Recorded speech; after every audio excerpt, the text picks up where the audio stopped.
tous. Ce que je retiens de ce qui a été dit jusqu'à maintenant, c'est que la prise de risque, c'est un levier de croissance pour les entreprises et que cette prise de risque, elle ne doit pas être à l'arrêt pendant une période de crise, mais qu'au contraire, elle doit être amplifiée. Alors, comme l'a dit Benjamin, on va avoir cinq entrepreneurs qui, justement, n'ont pas eu peur de prendre des risques et d'entreprendre. Et j'ai à mes côtés Raphaël Torgman, fondatrice de Géto. Raphaël, bonjour. Bonjour. Donc, Raphaël, vous avez fait le choix de la médecine dans votre parcours professionnel jusqu'au point de l'investir. Et avant de créer Géto, vous étiez associée et co-dirigeante de Sofinova. Est-ce que vous pouvez nous raconter comment s'est passé votre parcours et puis comment s'est passée la création de Géto? Alors tout d'abord, ravie d'être là. La médecine s'est effectivement transformée en investissement et je voudrais dire que la médecine, c'est le driver principal puisqu'on peut servir le patient et en même temps, en faisant de l'investissement, servir nos investissements et nos investisseurs et faire du retour sur investissement. Donc, en tant que driver principal, comment investir dans la santé? J'ai d'abord effectivement grandi et appris le métier d'investissement chez Sofinova et j'ai pendant ces années eu la chance d'investir dans des sociétés qui aujourd'hui valent plusieurs milliards en termes de capitalisation, mais aussi ont apporté plusieurs produits sur le marché et en développement clinique tardif pour le patient dans différentes pathologies assez graves. Et j'ai fait plusieurs diagnostics pendant ces années chez Sofinova. Diagnostics qui sont les suivants. Le premier, c'est quelque chose qui est assez évident en Europe, mais que je voudrais insister dessus, c'est suffisamment d'argent pour des sociétés qui sont ambitieuses pour développer plusieurs produits et aussi suffisamment d'argent, et ça c'est une des différenciations de Géto, qui est d'investir en continuité, c'est-à-dire au lieu d'avoir un modèle en silo, c'est-à-dire un fonds early stage venture, late stage, crossover et puis hedge fund, en parlant bien franglais, avoir une continuité dans l'investissement. Et pourquoi? Pour pouvoir mettre tout d'argent tout du long et accompagner les entrepreneurs. Les accompagner à la fois, donc je me suis rendu compte dans les diagnostics, donc avec l'argent pour permettre d'avoir la même stratégie, en tout cas d'avoir une stratégie directrice aux côtés desquels nous sommes en alignement, mais aussi le manque d'accompagnement en termes de ressources humaines. Donc pas assez de ressources d'argent en continuité, mais aussi de ressources humaines. Et c'est pour ça qu'une autre différenciation de Géto, c'est d'avoir une équipe qui est multitalentueuse, venant de tout l'écosystème et de toute la chaîne de valeur dans la santé et dans l'innovation médicale, équipe qui est intégrée dans l'équipe d'investissement. Donc pas juste des consultants qui aident les entreprises de temps en temps, c'est vraiment équipe qui est intégrée. Et aussi une autre différence, c'est de travailler pour servir l'entrepreneur. Il faut travailler de façon collaborative, vraiment avoir une équipe et non pas un partenaire par deal qui fait qu'on sert encore mieux l'entrepreneur et l'entreprise de notre portefeuille. D'accord, donc finalement, vous incarnez un nouveau mode de fonctionnement des fonds d'investissement qui se transforment, y compris dans leur dimension managériale. Est-ce qu'on peut dire finalement que le Covid vous a aidé, a été un accélérateur de croissance? Alors, le Covid, en fait, nous a aidés et en même temps, on a eu chaud, si je puis dire, puisqu'on a closé, premier closing du fonds donc, de 200 millions d'euros et avec BPI France à nos côtés depuis le début, même en termes de brainstorming sur ce nouveau modèle a été clé. Et on a closé le 30 décembre 2019 au soir. Le 31 décembre 2019, l'OMS annonçait des pneumopathies virales d'origine inconnue. Donc, on a vraiment eu la chance de closer, je pense, juste avant le Covid, surtout comme premier fonds. Par contre, après, en termes de levée de fonds, ça continue de se faire, mais surtout en termes d'investissement, on a vu que notre modèle qui était d'accompagner ces entreprises avec une équipe qui est vraiment qui amène cette sophistication nécessaire pour développer des médicaments innovants était encore plus nécessaire dans cette crise Covid, parce que les entreprises qui développent des médicaments, elles font des essais cliniques et ces essais cliniques ont été ralentis parce que tout le monde est focalisé sur le Covid et trouver un traitement et un vaccin. Et donc, les règles sont en train de changer au niveau réglementaire, la FDA, l'Agence européenne et bien d'autres aspects, la production de médicaments. Et donc, nous, avec cette équipe, on les aide à naviguer dans cette sophistication qui est encore plus compliquée qu'avant. D'accord. Donc finalement, quel est le bilan que vous faites de cette année 2020 et comment vous vous projetez sur 2021? Quelles sont les perspectives?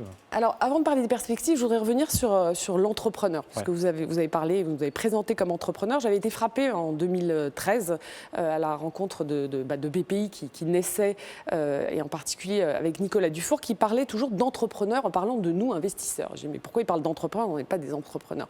En fin de compte, on doit être entrepreneur et c'est ce qu'on essaie de faire avec Géto. Et on doit même considérer nos sociétés du portefeuille, vraiment, et travailler avec elles et faire ce qu'on leur demande de faire en termes de transparence, en termes de collaboration et de travailler dans un écosystème. On doit se l'appliquer à nous-mêmes et pareil avec nos LP, d'ailleurs, que j'ai du plaisir toujours à appeler non pas limited partner, mais unlimited partner. Donc, je voulais revenir là-dessus parce que je suis heureuse et même fière d'être à la fois aujourd'hui considérée comme entrepreneur qui peut encore mieux évidemment comprendre nos entreprises. Donc les perspectives, c'est de travailler sur les 3 fonds qui sont importants. Ce que j'ai pas dit, ce qui est très important en plus de la croissance des sociétés avec ce modèle de continuité en investissement, c'est aussi de l'accélération. C'est quelque chose qu'on a beaucoup entendu aujourd'hui. L'accélération est fondamentale parce que encore plus dans le domaine de la biotech biopharma, puisque la valeur d'un médicament ou d'un futur médicament dans ces sociétés dans lesquelles on investit est liée à la durée d'un brevet. Et donc c'est une valeur existante. Et même si c'est des sociétés qui peuvent valoriser plusieurs milliards, même sans vente encore une boîte de médicaments, c'est sur la valeur de brevet. Et ces brevets, ils ont 20 ans. Donc il faut aller au plus vite au marché, à la fois pour le patient, à la fois pour avoir des retours sur investissement plus rapidement. Donc effectivement, aller accélérer, aller vite pour investir, mais aussi pour faire croître ces sociétés et espérons des Genentech de demain en France et en Europe. Donc c'est ça nos objectifs. Pour 2021, c'est continuer sur les 3 fronts qui sont très importants pour nous, continuer de grandir l'équipe parce qu'on a été 7 fondateurs depuis le début et on a évidemment agrandi l'équipe. Aujourd'hui, on est très fiers d'être 14. Également sur les deals, bien sûr, nous avons réalisé 2 investissements et un 3e qui va bientôt être annoncé. Et puis, bien sûr, le fundraising qui continue avec des LP qui sont à l'écoute encore plus maintenant, évidemment, avec la crise sanitaire et qui se rendent compte de l'importance de la santé. Et on l'a bien entendu aujourd'hui, que c'est quand même ce qui apporte, on l'a entendu dans la présentation de BPI, mais aussi par cette LP de Chine, c'est que la santé et la biotech, c'est là où on peut avoir de très gros retours sur investissement. Et ce ne sont pas des bulles, c'est des vrais futurs médicaments pour le patient. D'accord. Donc finalement, si on résume, ce qui singularise Géito par rapport aux différents acteurs du marché, il y a une forme de collectif, je crois, qui est très important pour vous. Alors, tout à fait collectif avec cette façon donc collaborative de travailler. Alors pourquoi c'est important ? Bon, d'abord, moi c'est comme ça que j'ai été élevée à l'hôpital, c'est tout pour le patient et il faut travailler en équipe parce que c'est comme ça qu'on donne le meilleur, même si évidemment il y a un médecin référent et ici aussi il y a une deal team avec un champion. Donc c'est vraiment pour apporter le maximum. Mais aussi, au-delà d'être heureux et d'apporter le maximum, ce qui est important c'est la diversité. Diversité, alors on est beaucoup de femmes, même plus que d'hommes, mais aussi diversité en termes de compétences. Et c'est comme ça que le modèle Géito est bâti, cette équipe multitalentueuse. Et dans la diversité, ce qui est très important, c'est aussi d'être inclusif. Parce que c'est tellement facile de travailler avec des gens qui nous ressemblent. Mais c'est être inclusif pour de nouveau servir l'entrepreneur et bien sûr nos investisseurs. Écoutez, Raphaël, je vous remercie. Merci beaucoup. Merci à vous. Alors on va continuer, donc on va accueillir maintenant une femme donc, qui a occupé les hautes fonctions de l'État et qui à un moment donné a décidé de tout lâcher pour se lancer dans le bain de l'entrepreneuriat. Fleur, bonjour, je vous passe la main. Oui, bonjour à tous et merci vraiment beaucoup à BPI. Cet événement a été repoussé plusieurs fois. Depuis le début, j'avais vraiment souhaité y participer. Merci de m'avoir donné l'occasion de venir m'exprimer devant vous. Donc effectivement, moi j'ai un parcours qui est un peu original. Je n'ai pas vraiment tout lâché. Et je vais vous expliquer pourquoi. En fait, il y a une forme de continuité finalement dans mon parcours. Mais je vais me prêter à un exercice que j'aime pas trop en général, qui est de parler de moi, parce que finalement, je pense que cette aventure entrepreneuriale est intéressante et si elle peut donner des idées à d'autres entrepreneurs, eh bien, je serais ravie de pouvoir être une source d'idées ou même d'inspiration, soyons immodestes. Donc moi, j'ai un parcours un peu particulier. Je crois que c'est entreprendre quel que soit le contexte. Donc mon contexte, lorsque j'ai créé mon entreprise, quel était-il ? J'étais une femme avec un parcours de haut fonctionnaire, Cour des comptes. Je sortais d'une expérience gouvernementale qui avait été absolument passionnante, mais aussi éreintante. Donc j'étais vraiment lessivée par cette période. J'avais eu dans mon enfance la vision d'un père qui avait créé son entreprise en 87 et qui s'était pris le mur de la crise. Et j'avais des souvenirs, alors qu'il était chargé de famille et que ma mère ne travaillait pas, qui était donc la seule source de revenus de la famille. J'avais le souvenir de lui revenant de rendez-vous à la banque où ça s'était mal passé. Et donc des images plutôt anxiogènes de la création d'entreprise qui ne m'avaient pas forcément donné un immense goût du risque pour moi-même. Et puis j'avais 43 ans à l'époque, donc à la fois jeune, enfin je trouve que c'est jeune, mais enfin c'est pas si jeune que ça. Aujourd'hui je vois beaucoup d'entrepreneurs qui ont la vingtaine et donc bon, c'est un milieu de carrière on va dire, donc pas forcément les meilleurs ingrédients pour commencer une carrière entrepreneuriale. Et puis finalement, comment se sont passées les choses? Donc comme toujours dans la vie, c'est à la fois des rencontres, de la chance, des hasards, des alignements de planètes. Donc pour moi, comment ça s'est passé? D'abord, j'ai eu une sorte d'inception, je ne sais pas comment on peut dire, de quelqu'un a planté la graine de cette idée de faire du venture capital que je n'avais absolument jamais eu en tête. Et c'est un grand patron français, c'est Maurice Lévy. Je dis son nom parce qu'en fait, je lui dois finalement beaucoup. Je ne me suis pas rendu compte sur le moment. C'est Maurice Lévy qui m'a parlé du capital risque, qui m'a dit il y a des équipes, tu pourrais rentrer dans une équipe et puis ça t'irait très bien, etc. Et donc c'est lui qui a planté cette graine dans mon esprit, mais ça restait encore assez théorique à l'époque. Et puis ce qui s'est passé, c'est que j'ai été invitée, alors vraiment ça n'avait rien à voir, mais j'ai été invitée en Corée, qui est le pays où je suis née, mais avec lequel je n'avais pas vraiment de lien puisque j'ai été adoptée. Donc un pays que j'avais très peu fréquenté finalement, sauf à l'occasion de quelques visites officielles. J'ai été invitée à inaugurer une exposition. Et donc à l'occasion de cette visite, j'ai pris le temps de rencontrer des gens que j'avais rencontrés précédemment, qui en fait étaient notamment le fondateur de la plus belle success story de l'Internet en Corée.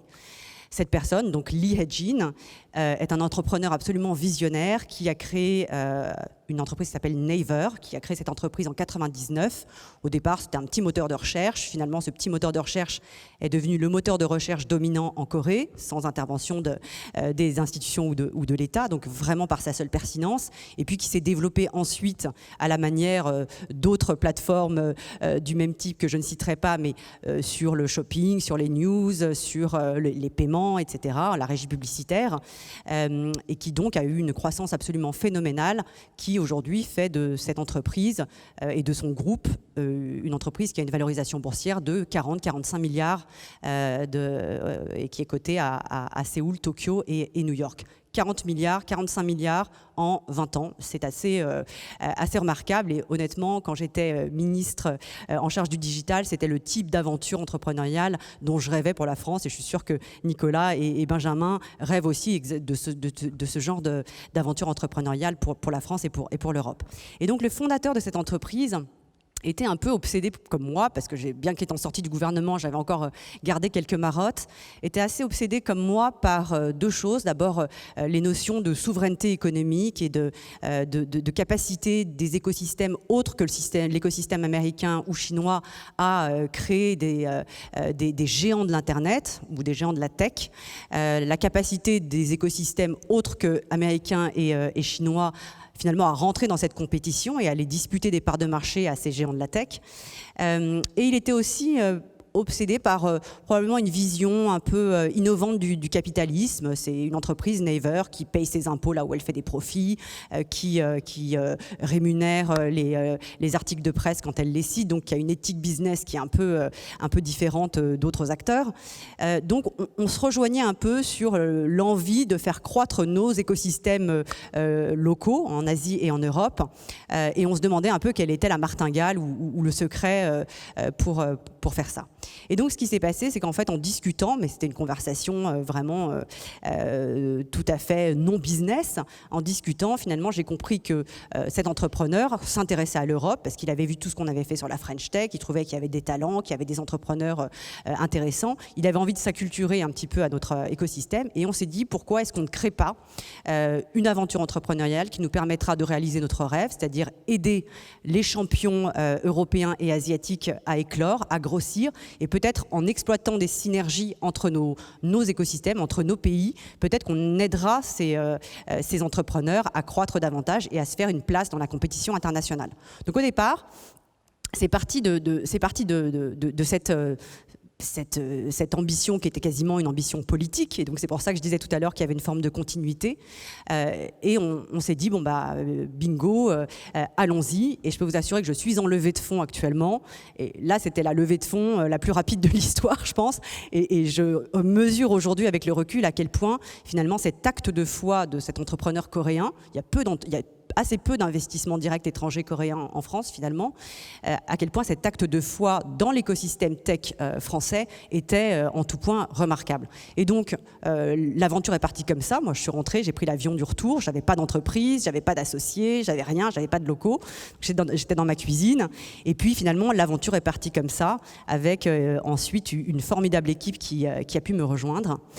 Et donc, aujourd'hui, ce que nous essayons de faire, et je crois que ça rentre pas mal dans l'épure de ces nouvelles équipes qui essayent de proposer une forme de valeur un peu différente ou différenciante, parce que c'est vrai qu'il y a beaucoup de concurrence maintenant, mais je trouve ça formidable qu'il y ait un renouvellement aussi dans les équipes de gestion à Paris.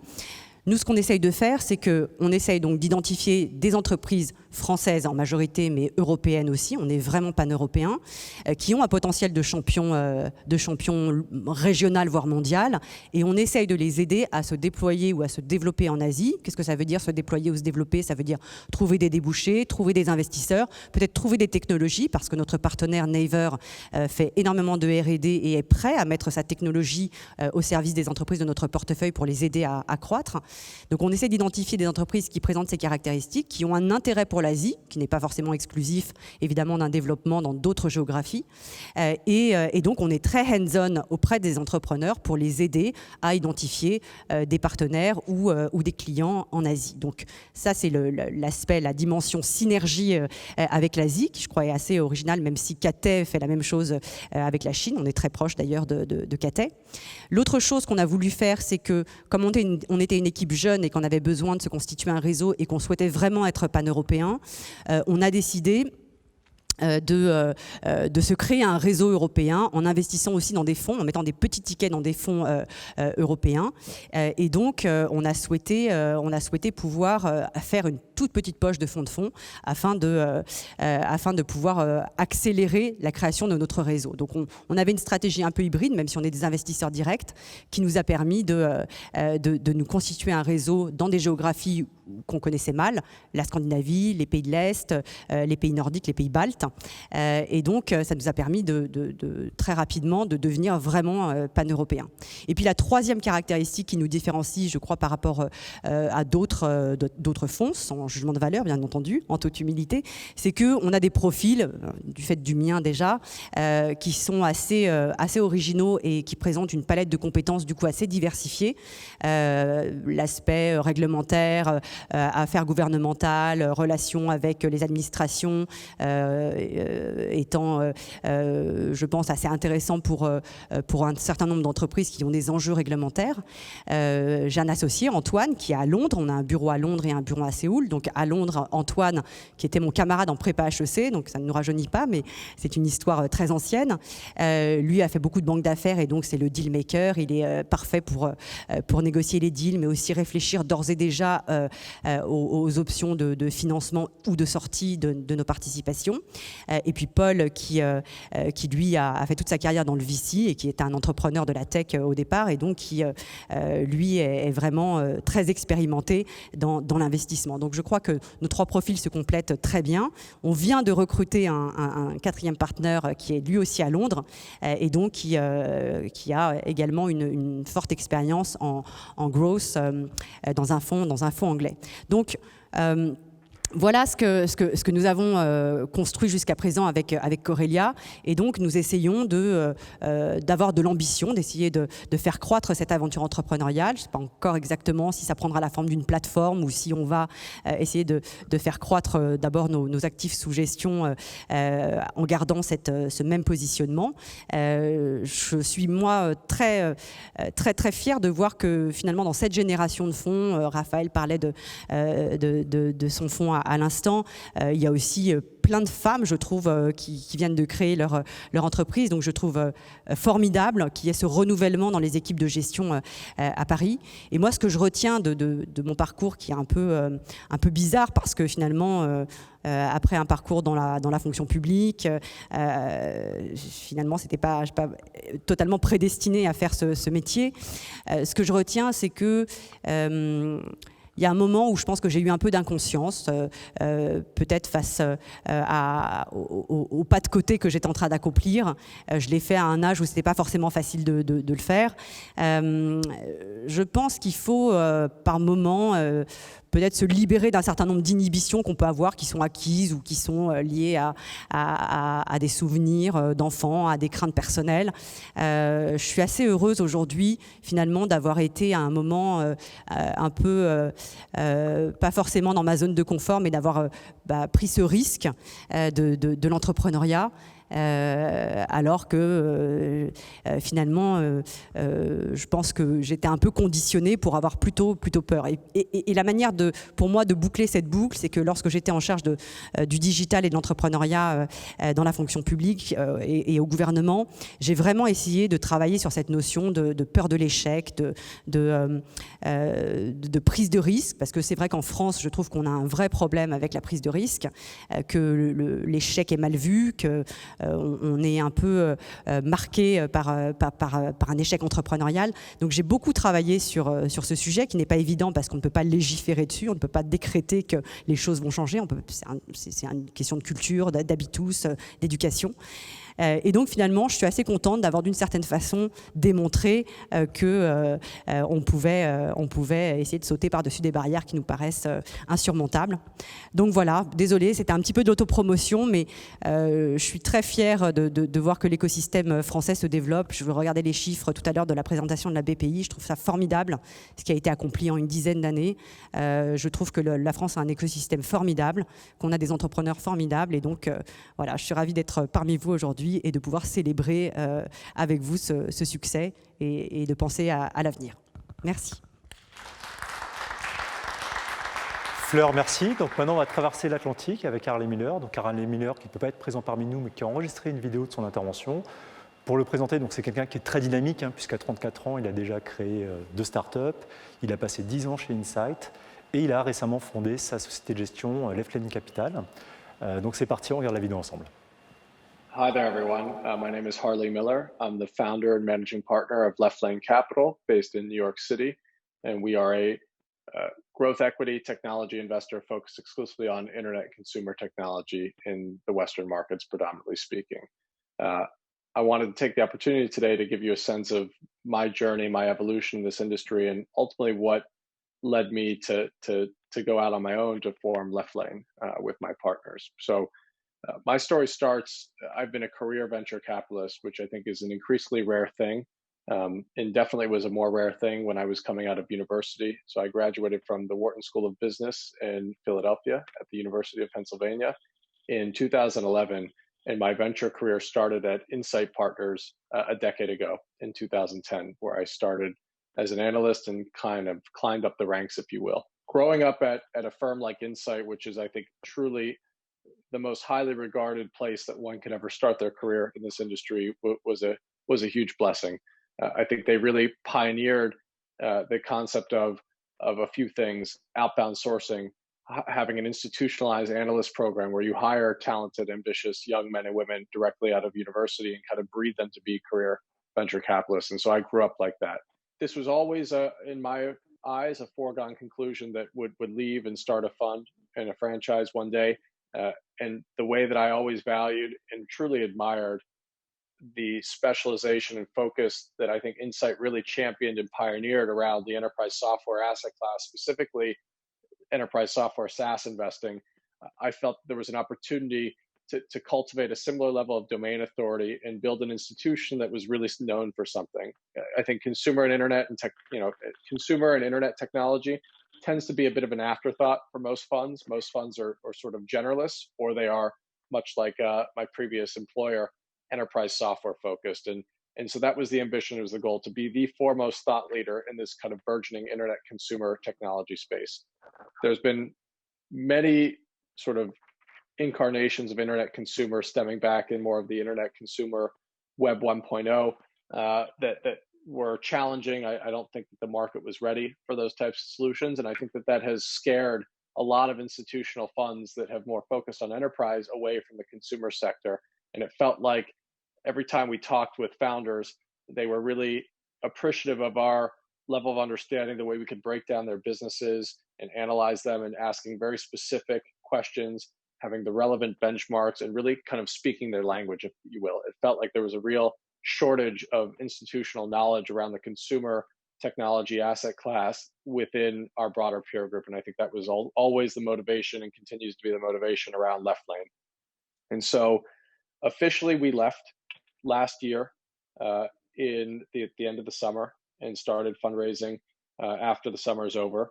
We are concluding our fund right now. And so we're officially done with fundraising here.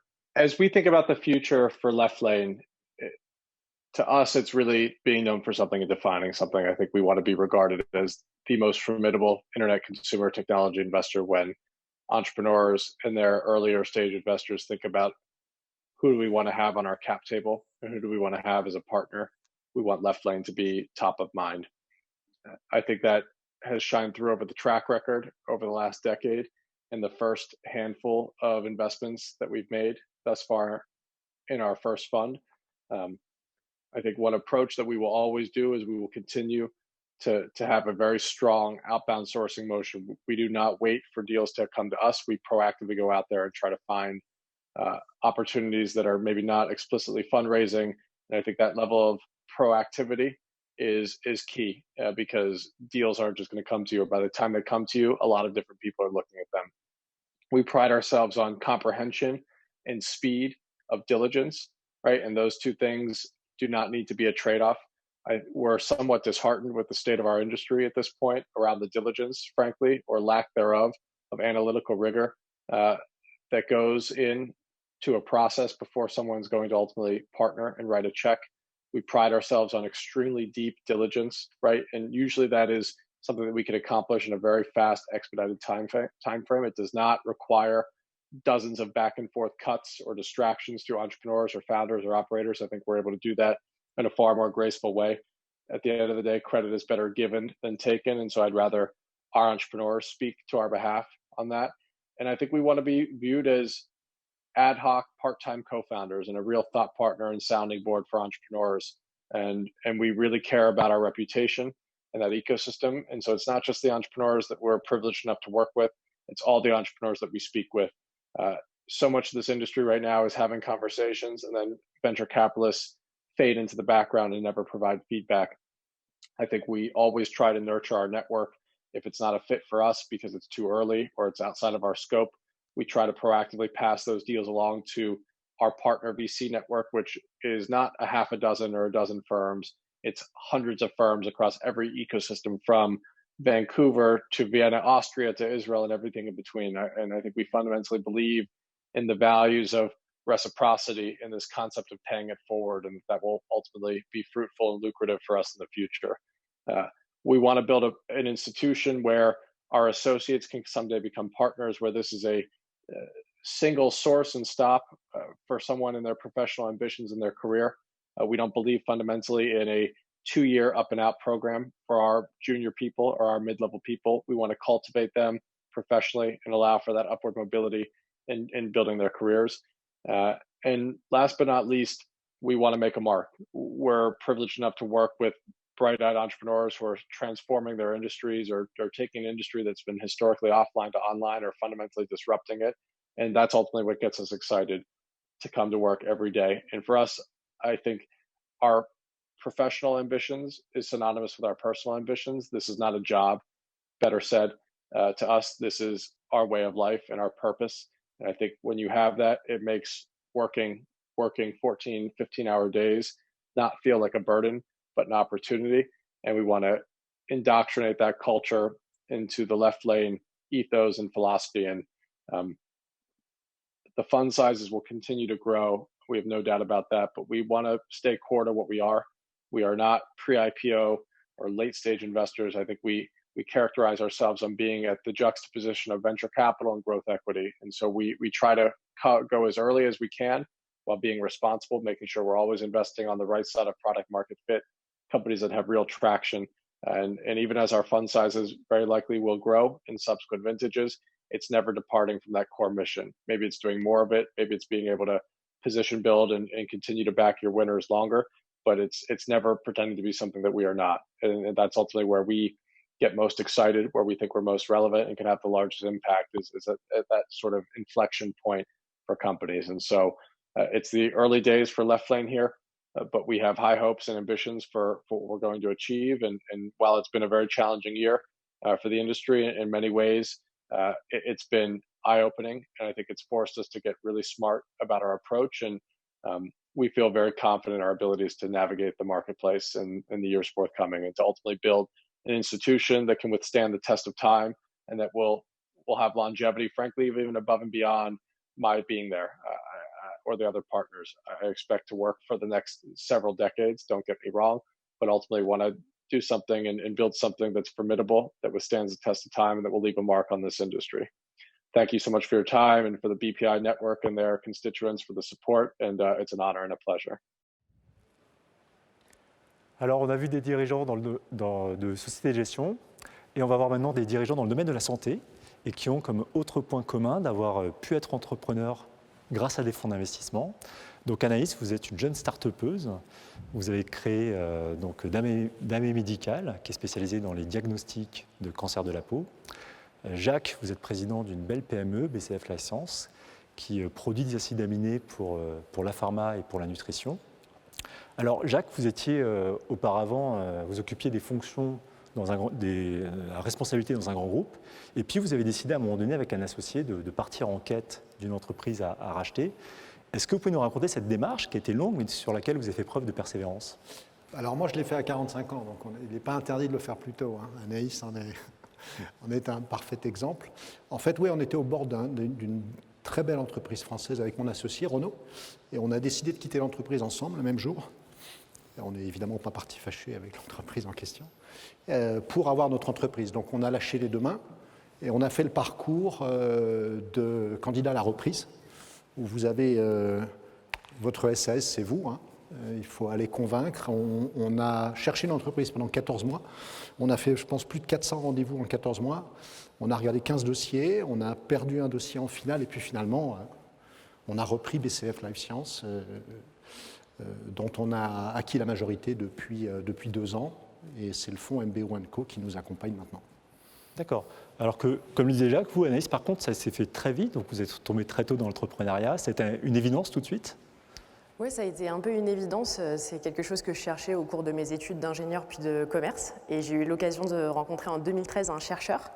Et je me suis lancée dans l'aventure Damé Médical, qui est en fait une spin-off de la recherche publique française.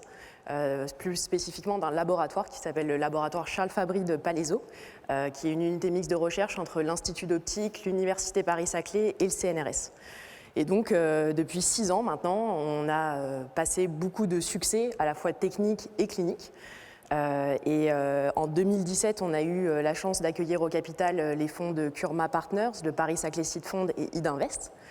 Et depuis l'été 2020, on a obtenu le marquage CE de notre dispositif médical qui s'appelle Deep Live et qui permet des biopsies optiques de la peau pour permettre justement des prises en charge beaucoup plus performantes et moins invasives des cancers de la peau.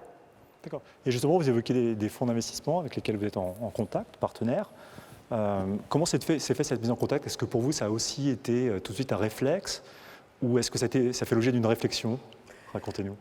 Ça a fait l'objet d'une réflexion. Je pense qu'en sortant d'école, j'avais plutôt en tête toutes les bonnes pratiques et les mises en garde d'autres entrepreneurs, mais je n'avais pas forcément l'idée en tête de la vie post-levée de fonds. Et du coup, j'étais plutôt réticente à l'idée d'aller voir ces fonds d'investissement. Et en pratique, j'ai été très agréablement surprise, aussi bien de l'apport financier, mais aussi extra-financier, tout au long de la durée de l'investissement, qui a permis une croissance bien plus grande que celle qu'on attendait avant d'aller voir des fonds. Donc c'est extrêmement positif. Et même maintenant, je me suis donné moi-même comme bonne pratique de partager ce retour d'expérience et de partager cette transmission aussi bien à des jeunes chercheurs qu'à des jeunes étudiants qui souhaitent se lancer dans l'entrepreneuriat. Parce que vous pensez que c'est important, c'est-à-dire que c'est quelque chose que vous aurez préféré avoir davantage, c'est-à-dire d'informations sur ce qui se passe pendant, sur la relation avec les fonds d'investissement, c'est ça? Oui, exactement, montrer un cercle vertueux sur la durée d'une relation entre des fonds d'investissement, des entrepreneurs, pour justement avoir envie d'aller voir des fonds d'investissement et voir ça comme une source de croissance financière, mais au-delà aussi des aspects financiers. Et c'est ce qu'on a aujourd'hui au jour le jour grâce au conseil d'administration et notamment grâce à Kurma Partners. D'accord. Et vous, Jacques, donc vous me disiez que finalement c'était grâce au fonds que vous êtes devenu entrepreneur, Oui. et que vous auriez préféré que ça se fasse plus tôt. Oui, forcément, mais c'est comme ça. Mais la première chose, oui, c'est qu'un fonds permet à des gens sans fortune particulière de réaliser leur rêve qui est d'avoir leur propre entreprise. Donc ça, c'est bien grâce à un fonds qu'on arrive à le faire. Ensuite, je trouve que dans les fonds, c'est notre 3e LBO maintenant. Je trouve que ça amène, dans les choses en tout cas que je retiens, ça amène la culture de résultat. C'est-à-dire que quand on est entrepreneur, on aime bien la compétition. Et donc, ça met l'entreprise dans une tension positive. Ça, c'est le rôle des dirigeants, de transformer la tension dans une énergie positive. La deuxième chose, c'est la stratégie. Quand on travaille avec des fonds, on doit resserrer sa stratégie. On doit l'écrire, on doit la challenger, et on doit être obsédé par l'idée de différenciation. Parce que c'est ça que les gens achètent. C'est ce que vos clients achètent et c'est ce que vos investisseurs achètent chez vous. Et pour prendre un autre exemple, la RSE par exemple. Aujourd'hui, on parle beaucoup de RSE. Nous, c'est une démarche qu'on a faite depuis 12 à 18 mois, donc assez récente. Et la pression de la RSE, elle vient des clients et elle vient aussi des fonds. Et je pense que ça, c'est vertueux aussi, d'amener les dirigeants à se dire quelle est la contribution de mon entreprise à mes salariés, à mon écosystème. Qu'est-ce qui donne du sens à ce que je fais en tant qu'entreprise et au travail des salariés au quotidien aussi. Et en parlant de sens, on avait également Raphaël tout à l'heure qui nous parlait justement du sens collectif qui faisait la singularité de Jetto. Et vous, finalement, cet aspect collectif, vous le concrétisez jusqu'au bout puisque vous partagez l'entrepreneuriat, y compris avec vos salariés. Oui, alors on a mis en place un actionnariat salarié en mai 2019. On l'a vraiment fait avec MBO & Co. L'idée, elle est simple, elle est de dire on crée de la valeur, on se développe. Il faut qu'on crée de la valeur partagée. Aussi parce que c'est un levier de performance économique pour l'entreprise. Donc on a décidé de faire une chose très simple, c'est on a ouvert le capital de l'entreprise en créant un FCPE qui a été nourri par le versement de la participation et de l'intéressement des salariés. Il y a 4% des PME en France qui le font. Le capital, c'est encore un peu trop la vache sacrée encore, quand on est une PME. Et on a 80% des salariés qui ont investi dans l'entreprise. Et ça a été, c'est peut-être au-delà de la croissance de l'entreprise, c'est peut-être le résultat dont on est le plus fier en tout cas, avec mon associé. Et je pense que ce n'est pas étranger à la manière dont on a traversé la crise Covid-19, avec de la croissance et un tout niveau d'engagement des salariés fantastique. Et ça se passe bien avec vos salariés? Très bien. Jusqu'à maintenant. Donc on espère que ça va servir de modèle, Oui. que ça va inspirer beaucoup de monde. Pour vous, Anaïs, cette dimension collective, elle est importante aussi, parce que j'ai remarqué que souvent quand on échangeait, vous disiez rarement je, mais souvent nous, pour caractériser Damae. Oui, c'est essentiel dans une deep tech, d'autant plus dans une medtech. Notre équipe est constituée d'experts en tout sujet, que ce soit de la photonique, des études cliniques, de l'intelligence artificielle et aussi l'aspect financier. Donc je pense aussi que le rôle des dirigeants, c'est de créer ces synergies entre les différents experts, de faire en sorte qu'ils collaborent ensemble. Et c'est ce qu'on essaye de créer chez Damae Medical. Et je suis personnellement très reconnaissante de la qualité aussi bien des gens de l'équipe qui s'accompagnent, qui nous accompagnent et qui ont rejoint l'équipe aussi. Et puis aussi bien sûr des investisseurs. D'accord. Donc si on résume cette approche collective, l'apport des fonds d'investissement qui vous ont aidé à franchir des étapes, mais pour l'un un peu plus tard que ce que vous auriez souhaité, et puis pour vous, en tout cas des questionnements et puis des réflexions qui montrent que finalement on est dans un milieu où il faut qu'on communique davantage sur ce qui se passe avant et après, c'est-à-dire entre le premier tour de table et la sortie, pour que les dirigeants soient davantage sensibilisés, même s'il y a des démarches, il faut les accélérer. Et il nous reste alors un peu moins d'une minute par rapport aux enjeux RSE que vous évoquez. Je sais qu'il y a un sujet qui vous tient à cœur, Jacques. Donc c'est notamment l'impact dans les territoires. Oui. En fait, pour aller vite, parce qu'on a très peu de temps, on a mis en place un indicateur dans notre entreprise qui est en fait le pourcentage d'allocation de nos investissements industriels. On investit 10% de notre chiffre d'affaires par an, on investit beaucoup. Et on veut mesurer l'allocation de ces investissements aux entreprises du territoire, en l'occurrence en Bretagne et par extension aux entreprises françaises. Donc on se donne comme obligation, comme filtre dans nos décisions d'investissement, que nos investissements profitent au territoire. L'industrie, quand l'industrie crée un emploi, c'est 3 emplois induits. Donc si on veut réindustrialiser les territoires ou les revitaliser, ça passe par là, ça passe par la volonté des dirigeants et aussi par l'accompagnement des fonds sur ces sujets-là. Merci beaucoup, merci à tous les deux. Donc on a vu différents entrepreneurs qui nous ont présenté leur vision. Il y a des choses récurrentes qu'on a vues, hein, c'est l'approche collective, la singularité, la diversité et surtout cette nécessité de la jouer collectif, parce que c'est en la jouant collectif que notre société pourra faire face aux différents enjeux qui vont se présenter devant elle, notamment les sujets climatiques. Alors sur ces sujets, on va accueillir 2 personnes qui sont chefs de file. Donc Sophia Schmich, fondatrice de Futur Positive Capital, qui a créé un fonds dédié aux nouvelles technologies qui ont un impact positif sur la société et sur le climat. Et Dominique Gaillard, président de France Invest, qui porte haut et fort, association qui porte haut et fort le message que les fonds ont un rôle essentiel à jouer par rapport aux enjeux climatiques. Je vous passe la main.